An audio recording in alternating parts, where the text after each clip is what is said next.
All right, we're going to talk about congruent figures. Okay, so congruent figures, the unique thing is about congruent polygons have congruent corresponding parts.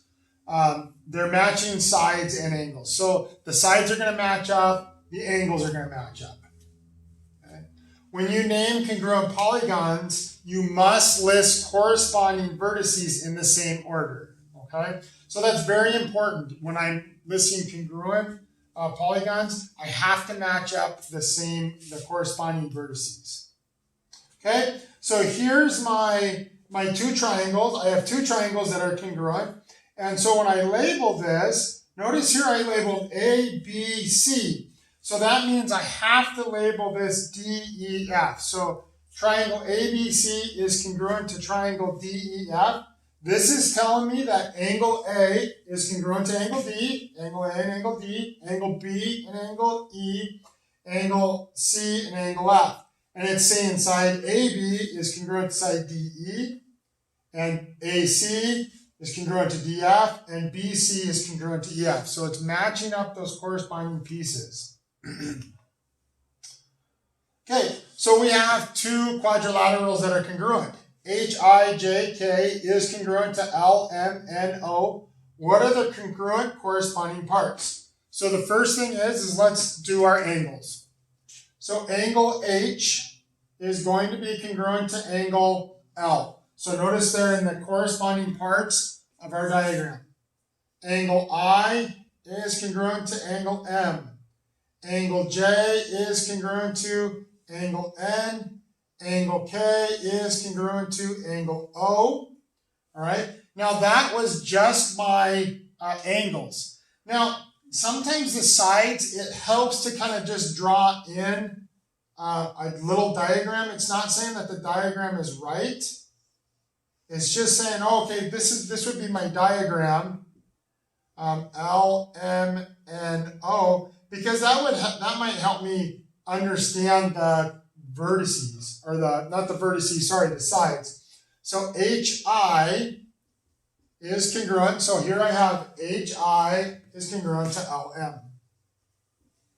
Okay, I have IJ is congruent to MN. I have JK is congruent to NO. And then I have the last one, which is kind of hard to see because you notice we went HI, IJ, JK. The last one is the last two pieces, HK. So I have HK is congruent to LO. And now I have listed all those corresponding parts. Okay, so now we're going to use corresponding parts. So here I have two triangles that are congruent. Okay, so what's going to happen now, since I have matching parts and matching sides, what I want to do is I want to find what is the measure of angle E. So here's my angle E.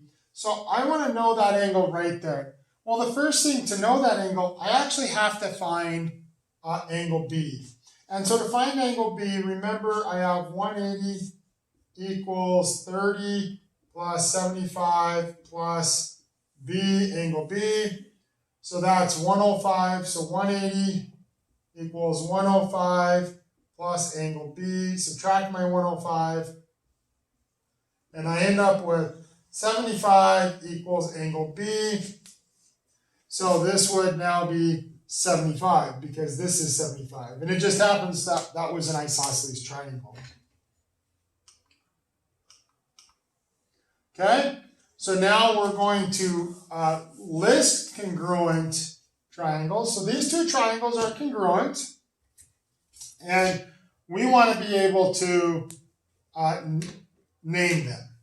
So if I said triangle, so the first one is you just kind of got to pick it. A, B, C. Okay, so A, B, C.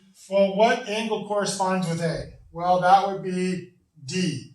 What angle corresponds with B? Well, that's E and then C. So triangle ABC is congruent to triangle DEC. All right. So if two triangles if two angles of one triangle are congruent to two angles of another triangle, then the third angles are congruent. So here I have 65 and 75, and I have 65 and 75. Now I know angle B is congruent to angle X, right? Pretty straightforward. We could take these two angles, subtract them, in this example, subtract them from 180, find that value. We would do the same thing over here, it's the same. If they just said they were congruent, I automatically know B is congruent to X. Okay? So the last thing we're going to do is we're going to prove triangles are congruent. So here's my given statement. So I have triangle AB, or sorry, segment AB is congruent to segment AD, segment BC is congruent to segment CD, angle B is congruent to angle D, and then BAC is congruent to CAD. Okay? Now, I have to show that every single part is congruent. So here we have our statement, we have our reason. So the first thing I'm going to do is list all my given.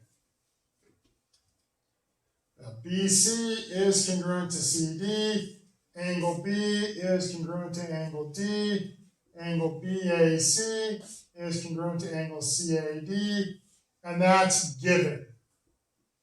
Okay?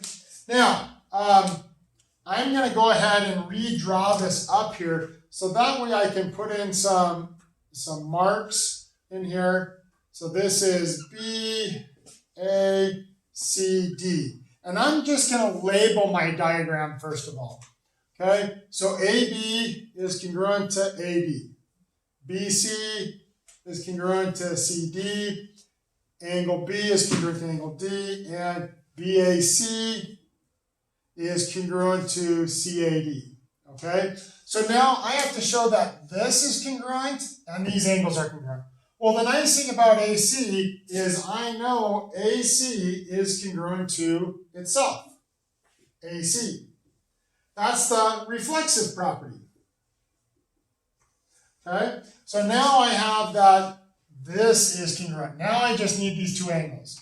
Well, angle BCA is congruent to angle DCA because if you remember, I have two angles in one triangle congruent to two angles in another triangle, so the other angles are congruent. So two angles in one triangle are congruent to two angles in another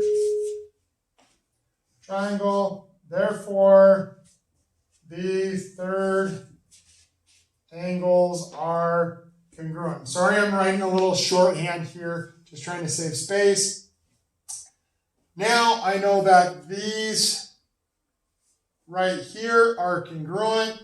So now I can say triangle ABC is congruent to triangle ADC because corresponding